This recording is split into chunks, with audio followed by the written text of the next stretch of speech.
Let's create a simple and quick pivot table in Google Sheets. So in your data, if you have a table, you can click in the table and then click Insert and Pivot Table, and you'll see that name of that table there. If you do not have a table, just make sure to select your data in this data range, and then we can go to the next step. So you can insert on existing sheet, and then you would select a cell, or we can do a new sheet, which we will do in this case.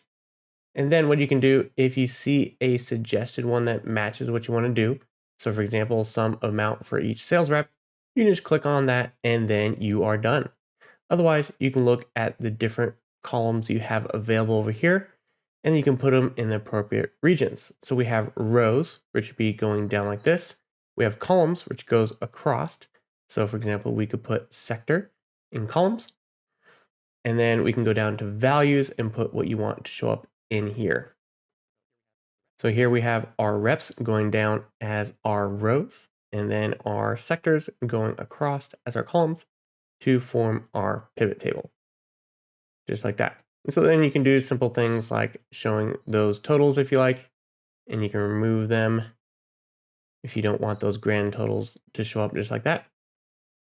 Or you could also combine these into a single, for example, you could stack these in rows just like this. And then you can see we have sales rep and then sector, or you could drag it on top and then sector and sales rep. And so you can do that either with rows and or columns to get the pivot table that you need.